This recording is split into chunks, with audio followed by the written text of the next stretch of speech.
Have you ever been called pretentious for reading a book in public? Have you ever felt the room grow cold when you asked a question that everyone else seemed afraid to ask? Have you ever noticed how people's eyes glaze over when you try to share something you're genuinely excited about learning? If you've experienced this, you're not alone, and more importantly, you're not the problem. There's something deeply unsettling about intelligence in our society. Not the kind of intelligence that helps you pass tests or get promoted, but the kind that makes you question everything. The kind that refuses to accept simple answers to complex problems. The kind that sees through the comfortable lies we tell ourselves.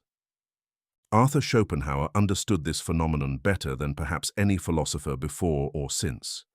He looked at society and saw something that most people refuse to acknowledge, that intelligence is not celebrated, it's feared. And when something is feared, it's attacked. But why? Why does the very thing that could elevate humanity become the target of such hostility?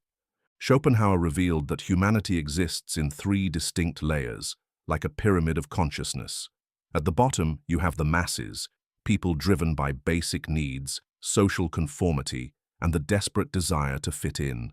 They think in slogans, speak in clichés, and find comfort in never having to question anything too deeply.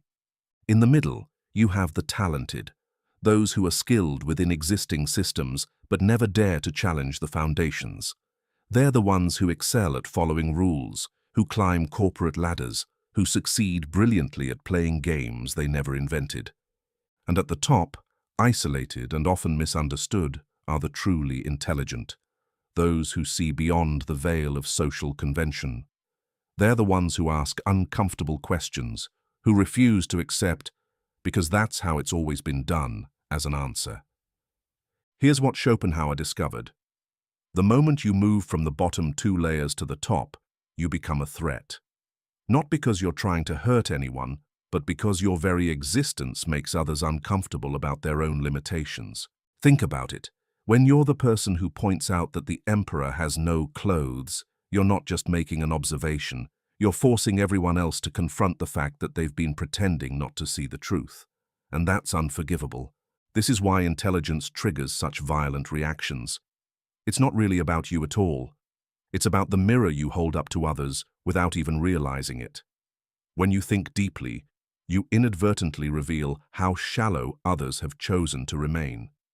When you question assumptions, you expose how much others have invested in not questioning anything. But here's where it gets even more painful. Society has trained you to believe that if you're rejected for being thoughtful, there must be something wrong with you. You've been conditioned to think that intelligence should be hidden, dimmed, apologized for. You've learned to make yourself smaller so others can feel bigger. And every time you do this, you're not just betraying yourself. You're feeding a system that thrives on intellectual mediocrity. The truth is, most people find thinking genuinely painful. Schopenhauer wasn't being cruel when he observed this. He was simply being honest. Complex ideas require mental effort, and mental effort feels like work. It's so much easier to accept prepackaged thoughts, to follow trends, to let others do the heavy lifting of actually understanding the world. But when you refuse to participate in this collective intellectual laziness, when you insist on going deeper, asking more, thinking harder, you disrupt the comfortable numbness that most people desperately need to maintain. This is why you get punished for being curious. This is why your questions are met with eye rolls. This is why you're called overthinking when you're actually just thinking. The mechanisms of this rejection are more sophisticated than you might realize. It's not just about being called names or being excluded from conversations.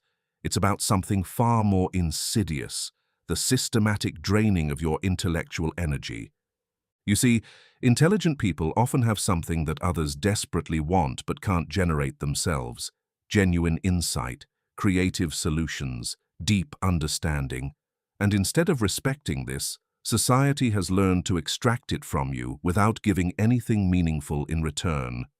You become the person everyone comes to when they need real answers, but who gets forgotten when it's time for recognition. You become the one who solves problems that others take credit for. You become the emotional and intellectual labor that keeps everything running, while being treated as somehow less valuable than those who contribute nothing but noise. And here's the cruelest part. The more intelligent you are, the more you're expected to be understanding about this treatment. You're supposed to be mature enough to handle being undervalued. You're supposed to be wise enough not to complain about being exploited. But what happens when you finally say no? What happens when you stop making yourself available for intellectual exploitation? What happens when you refuse to dim your light for others' comfort? Everything changes. When you stop explaining your thoughts to people who have no genuine interest in understanding them, something powerful shifts. When you stop apologizing for your curiosity, when you stop pretending that shallow conversations satisfy you, when you stop making yourself smaller to fit into spaces that were never designed for minds like yours, the world has to reckon with your absence. And that's when you discover Schopenhauer's most liberating truth. You don't need their approval to be intelligent. You don't need their understanding to be valuable. You don't need their acceptance to be right.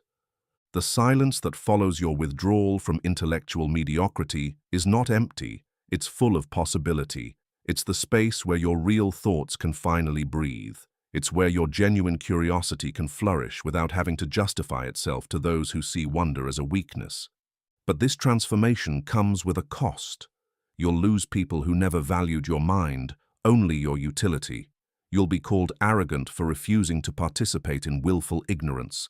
You'll be labeled as changed when you've simply stopped pretending to be less than you are. And in those moments of isolation, when it feels like the world has turned its back on you for the crime of thinking deeply, remember what Schopenhauer knew. All truth passes through 3 stages. First, it's ridiculed. Then, it's violently opposed. Finally, it's accepted as self-evident. Your intelligence is not a flaw to be corrected. It's not a social disability to be managed. It's not something to be ashamed of or apologetic about. It's a gift that society desperately needs, even when it doesn't realize it. The loneliness of the intelligent is not a punishment. It's a sanctuary. It's the space where real thinking happens, where genuine insights emerge, where the next breakthrough is born. It's where you stop being shaped by others' limitations and start shaping reality according to your own understanding.